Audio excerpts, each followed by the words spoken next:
আমরা যে নামাজ পড়ি, মসজিদে আসি, নামাজ পড়ি, চলে যাই,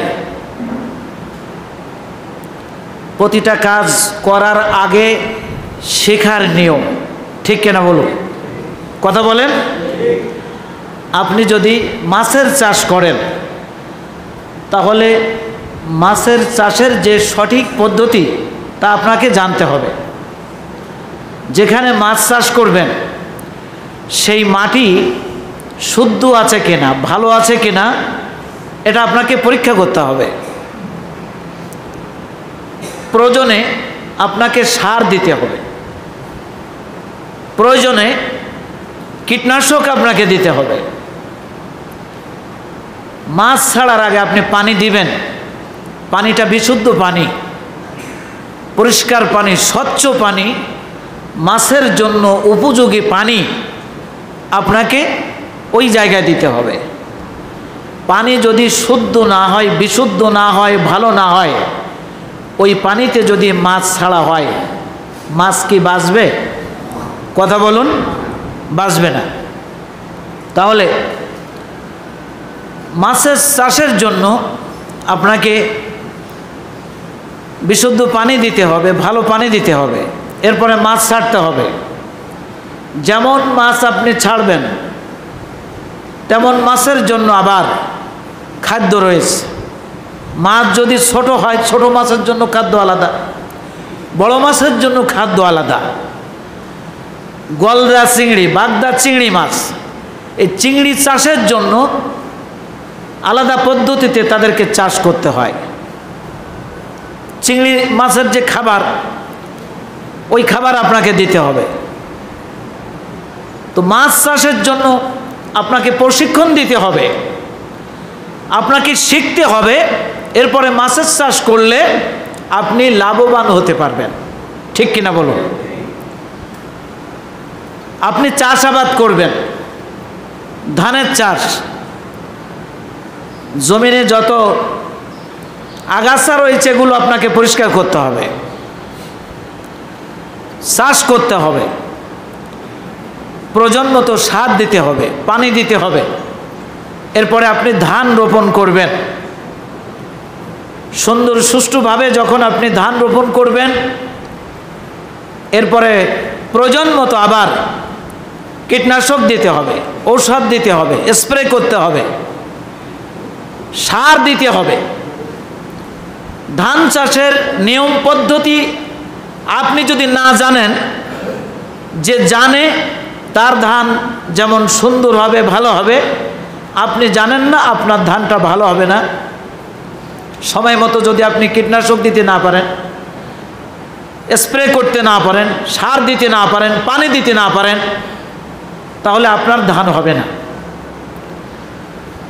আপনি শাক সবজি চাষ করবেন, সেখানেও আপনাকে শিখতে হবে। শিখা ছাড়া কোনো কিছু করা যায়? কথা বলুন। তাহলে আমরা যে নামাজ পড়ি, ইবাদতের ভিতরে ঈমান আনার পরে সর্বশ্রেষ্ঠ ইবাদত হচ্ছে নামাজ। বলুন সুবহানাল্লাহ। আর কিয়ামতের দিন এই নামাজের হিসাব সর্বপ্রথম নেওয়া হবে হাসরের ময়দানে। সুবহানাল্লাহ বলুন। তো এই নামাজটা আমরা যে অনেকেই 5 ওয়াক্ত নামাজ পড়েন, অনেকেই শুধু জুমার নামাজ পড়েন। কিছু মানুষ আছে নামাজি মানুষের সাথে থাকলে, নামাজের সময় হলে তখন নামাজ পড়ে, আর যখন বেনামাজির সাথে থাকে তখন সে নামাজ পড়ে না। তো আমরা নামাজ পড়ি, এই নামাজটা শেখার দরকার আছে না নাই? নামাজের পরে যদি আমি কোনো মুসাল্লিকে ইন্টারভিউ নেই যে আপনি যে নামাজ পড়লেন, নামাজে আসলেন, তো আপনার শরীর পাক কি করলে শরীর পাক হয় আপনি বলুন। গোসলের 3 ফরজ যদি জিজ্ঞাসা করি অনেকে বলতে পারবে না। উজুতে 4 ফরজ।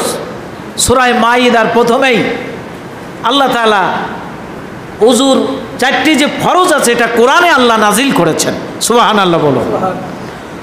উযুতে ফরজ কয়টি, এই ফরজ কেমনভাবে আদায় করতে হবে যদি জিজ্ঞাসা করি, অধিকাংশ মুসাল্লিরা বলতে পারবে না। অনেকেই অসুস্থ হয়ে পড়ে, ডাক্তারে নিষেধ করে পানি স্পর্শ করা যাবে না, গোসলও করা যাবে না, উজু করা যাবে না। তো গোসল আমি করলাম না, উজু করলাম না, নামাজ কি আমার মাপ? কথা বলুন। নামাজ ফরজ হওয়ার পর থেকে আমার হুশ জ্ঞান থাকা পর্যন্ত, নিঃশ্বাস থাকা পর্যন্ত, যতক্ষণ আমি সচেতন থাকবো, সজ্ঞান থাকবো, বেঁচে থাকবো, ততক্ষণ পর্যন্ত নামাজ আমার উপরে ফরজ। অবশ্যই কোনো কাজ করি আর না করি 5 ওয়াক্ত নামাজ ঠিক মতো পড়তে হবে, ঠিক কিনা? তো আমি পানি স্পর্শ করতে পারবো না, আমি রোগী, আমার জন্য মাসআলা রয়েছে। সেটা কি? তায়াম্মুম করা ফরজ। কি করা? তায়াম্মুম করা ফরজ। এখন তায়াম্মুমে কয় ফরজ? তায়াম্মুম কেমন করে করতে হবে, কি দিয়ে করতে হবে, এটা যদি জিজ্ঞাসা করি 100 মুসল্লির ভিতরে আমার মনে হয় 95 জন ফেল করবে। কথা কি ভুল বললাম? তো আমরা সব শিখি করার জন্য। সাইকেল চালাবার আগে সাইকেল চালানো আমরা শিখি। কেউ সাইকেল দেয় না যে চালাতে পারে না।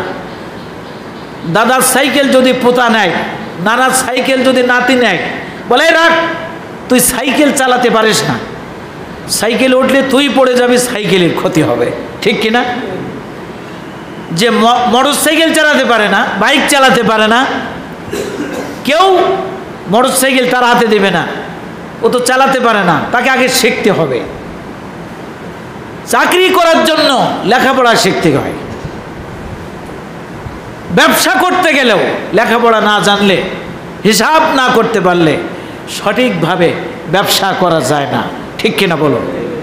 তাহলে সব জায়গায় সব কিছু শেখার জন্য এত আগ্রহ। ছেলে এসএসসি পরীক্ষা দিয়েছে, আমার ছেলের কথাই বলি, ছেলের আগ্রহ, আব্বা আমাকে একটা ল্যাপটপ দিতে হবে, আমি কম্পিউটার প্রশিক্ষণ করব, ঠিক আছে, দিয়ে দিলাম।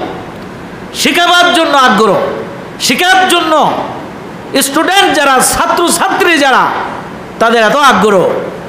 কিন্তু সর্বশ্রেষ্ঠ ইবাদত হচ্ছে নামাজ। এই নামাজটা শেখার আগ্রহ আপনার আমার ভিতরে কতটুকু আছে? নামাজের শিক্ষা আপনার আমার ভিতরে কতটুকু আছে? এই যে নামাজ আমরা পড়ি, নামাজ আমাদের কতটুকু হয় আল্লাহ রব্বুল আলামিন তিনি ভালো জানেন। কোরআনে কারিম থেকে আয়াতে কালিমা তেলাওয়াত করেছি, সূরা আল আলার 14 নম্বর এবং 15 নম্বর আয়াত। আল্লাহ রব্বুল আলামিন এই আয়াতে কি বলছেন আমরা এই আলোচনায় মনোনিবেশ করব, মনের কানে শুনব, বোঝার চেষ্টা আমরা করব। আল্লাহ রব্বুল আলামিন বলেন, ক্বাদ আফলাহা মান তাযাক্কা, সেই সফল কাম হবে, সেই পাস করবে। মান তাযাক্কা, যে শুদ্ধ হবে। সবাই একটু আওয়াজ করে বলেন, কি হবে? শুদ্ধ হবে। আমরা শুদ্ধ মনে করি শুধু কোরআন তেলাওয়াত। কোরআন পড়ার সময় যদি অশুদ্ধ হয়, তার মানে ভুল হয়,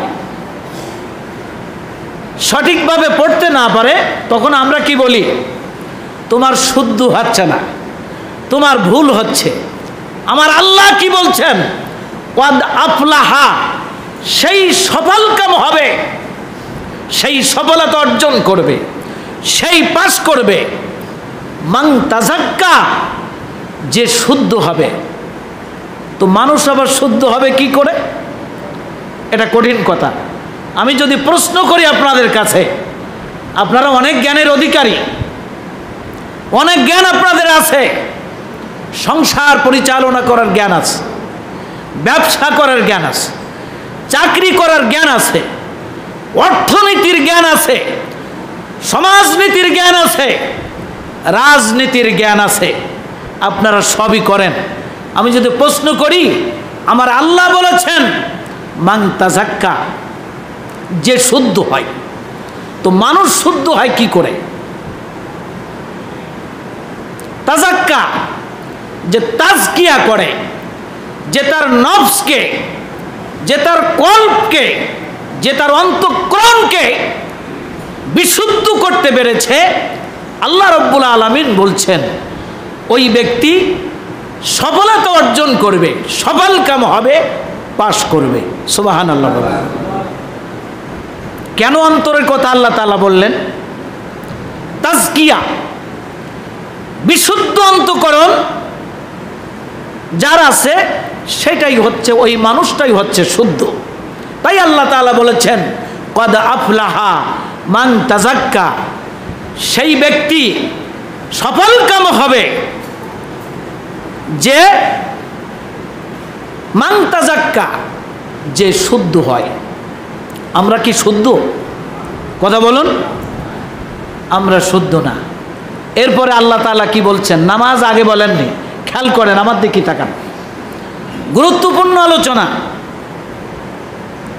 অনেক গবেষণা করে কোরআনে কারিমের আয়াতগুলো বাছাই করে এগুলো পড়ে বুঝে এরপরে আপনাদেরকে বোঝাবার চেষ্টা করছি। প্রথমেই আল্লাহ বলেছেন, যেমন নামাজ আদায় করার পূর্বে শরীর পাক, কাপড় পাক, নামাজের জায়গা পাক, সতর ঢাকা, কেবলামুখী হওয়া, ওয়াক্ত মতো নামাজ পড়া। নামাজের বাইরে 7 ফরজ।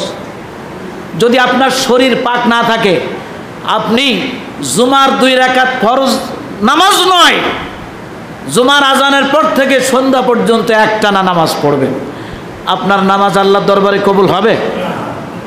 শরীর পাক, এটা শিখতে হবে। কাপড় পাক, আমি যদি বলি আমরা তো নাপাক হই, আমাদের শরীর নাপাক হয়, কাপড় কিভাবে পাক করতে হবে? আপনারা কখনো ভেবে দেখেছেন যে আমি কিভাবে পাক হব? আমার পোশাকটা কেমন করে পাক করতে হবে?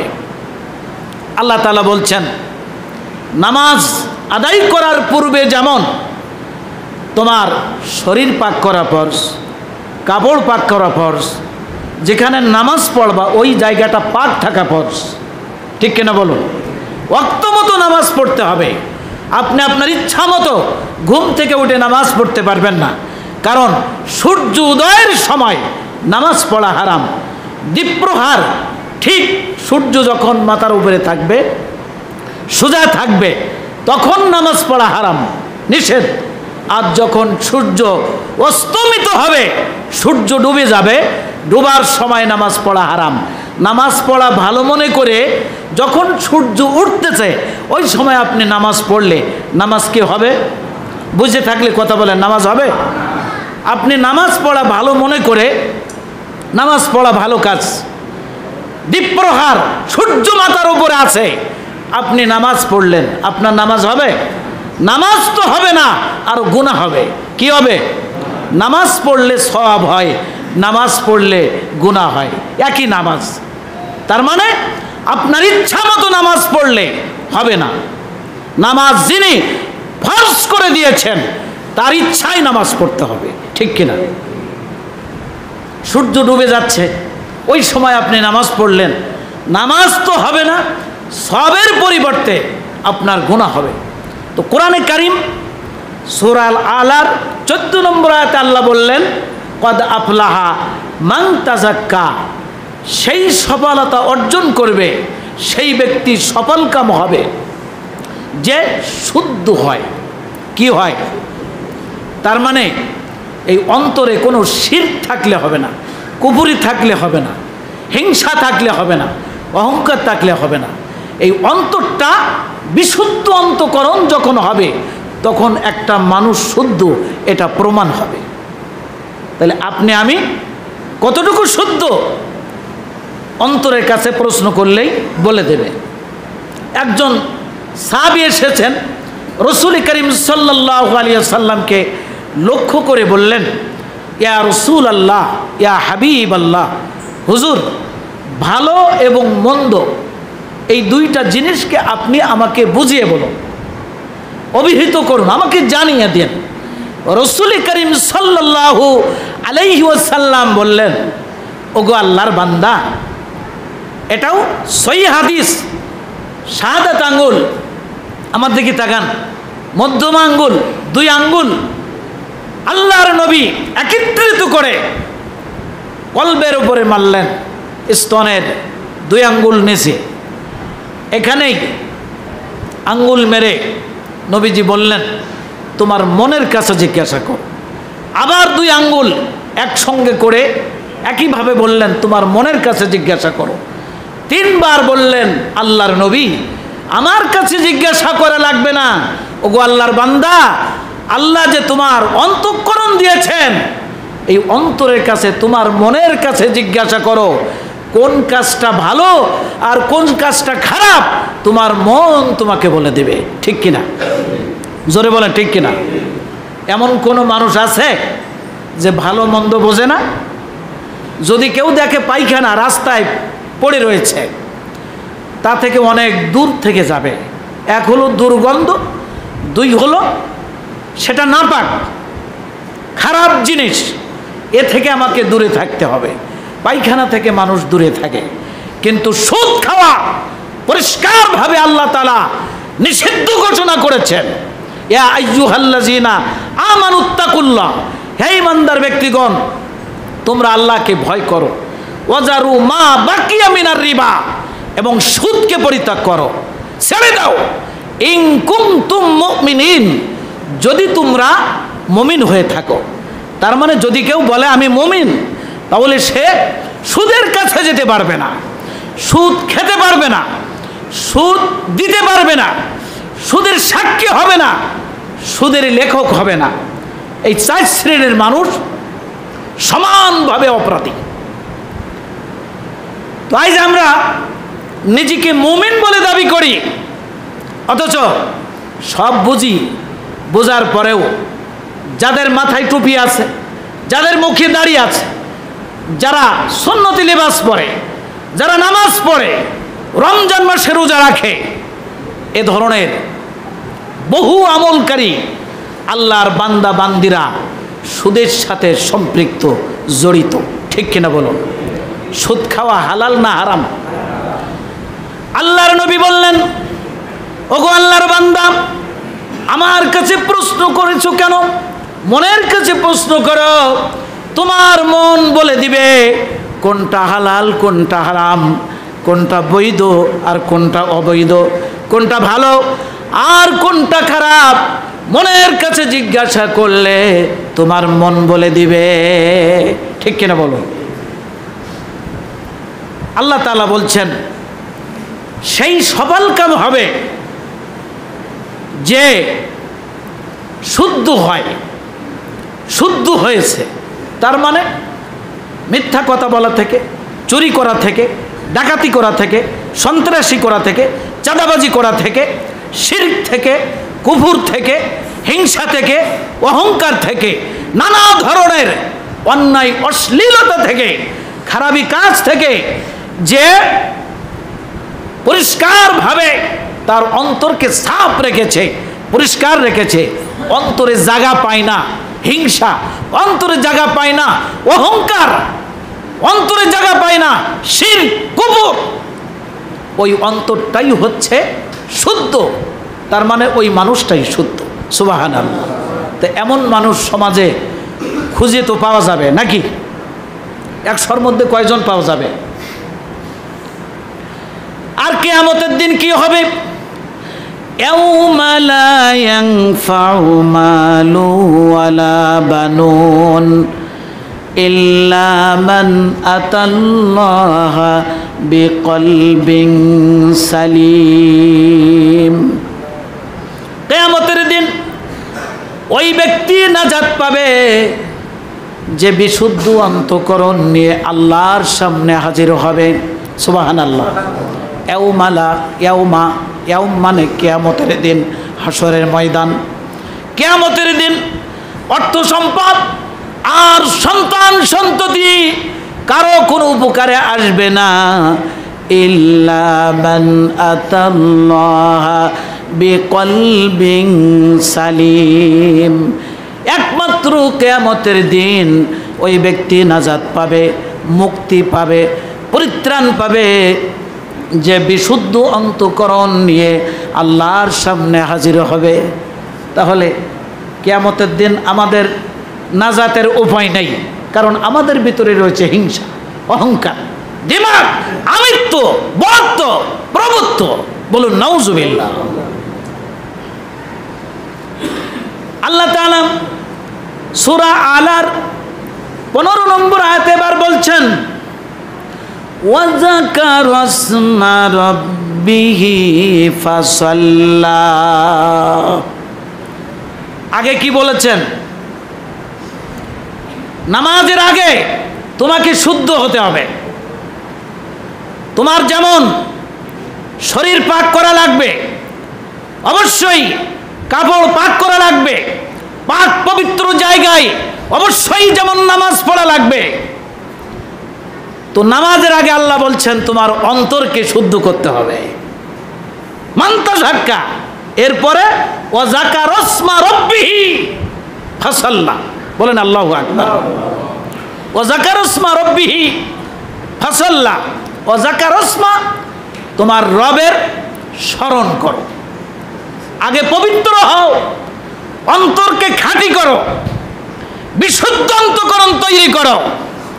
এরপরে ওয়া যাকারা ইসমা রাব্বিহি ফাসাল্লা, তোমার রবের জিকির করো, স্মরণ করো, ফাসাল্লা, এরপরে নামাজ পড়ো। সুবহানাল্লাহ। কত কঠিন কথা ভেবে দেখেছেন? আমরা তো এতটুকুই জানি, নামাজের আরকান আকাম 13 ফরজ। এই যে ফরজ, এর সাথে সব থেকে বড় ফরজ হচ্ছে আমাকে শুদ্ধ হতে হবে, খাঁটি হতে হবে। আমার অন্তর যদি বিশুদ্ধ না হয়, আমি নামাজে দাঁড়ালে, নামাজ আদায় করলে ওই নামাজ আল্লাহর দরবারে কবুল হবে না। বলুন নাউজুবিল্লাহ। তাহলে কতজন মানুষের নামাজ হচ্ছে?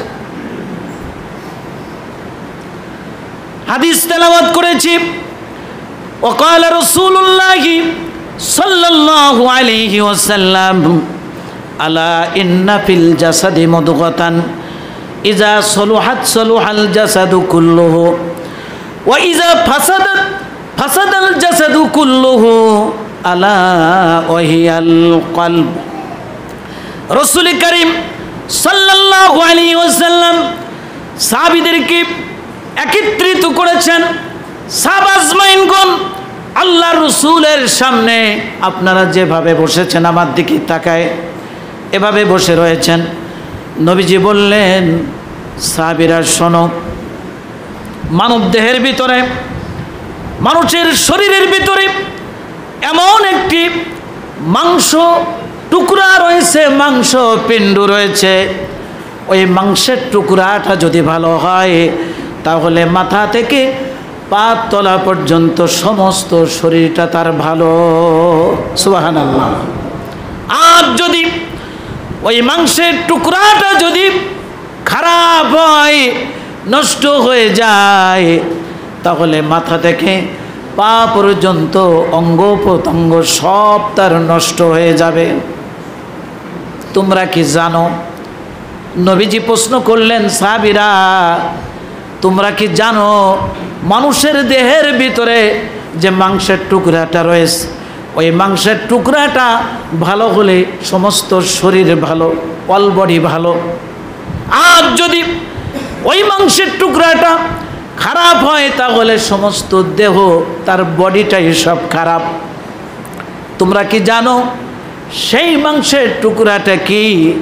সাহাবীরা বললেন, ইয়া রাসূলুল্লাহ, ইয়া হাবিবাল্লাহ, হুজুর আপনি বলুন। নবীজি বললেন, আলা ওয়াহিয়াল কলব, তা হচ্ছে কলব, মানুষের অন্তঃকরণ। নবীজি বললেন, অন্তর যার ভালো, তার মুখের ভাষা ভালো, তার কথা ভালো, সে কাউকে গালি দেয় না, তার মুখের দ্বারায় কেউ কষ্ট পায় না। অশ্লীল ভাষা ব্যবহার করে না, বক্তব্য দেওয়ার সময় ইসলাম বিরোধী বক্তব্য দেয় না, বক্তব্য দেওয়ার সময় কোরআন বিরোধী বক্তব্য দেয় না, রসুল বিরোধী বক্তব্য দেয় না।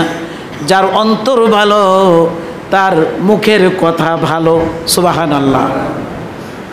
যার অন্তর ভালো তার চোখের দেখাটাও ভালো, সুবহানাল্লাহ। যার অন্তর ভালো তার কানের শোনাটাও ভালো, সুবহানাল্লাহ বলেন। যার অন্তর ভালো তার মাথা থেকে পাততলা পর্যন্ত অঙ্গ প্রত্যঙ্গ সব ভালো। যার অন্তর ভালো সে গীবত করে না, যার অন্তর ভালো সে চগলখড়ি করে না, যার অন্তর ভালো সে পরচর্চা করে না, যার অন্তর ভালো সে কোনো গুনার কাজ তো করা দূরের কথা, গুনার ধারে পাশেও যায় না, ঠিক কিনা বলো? তাহলে সমাজে যারা অন্যায় কাজে লিপ্ত হয়, প্রকাশ্য অন্যায় করে, এমন মানুষ আছে না নাই? কথা বলেন। আল্লাহর কোরআন আর রসুলের হাদিস প্রমাণ করে তাদের অন্তর ভালো নয়, তাদের কল্প ভালো নয়, অন্তঃকরণ খারাপ হওয়ার কারণে তাদের সব কর্ম খারাপ, ঠিক কিনা বলো?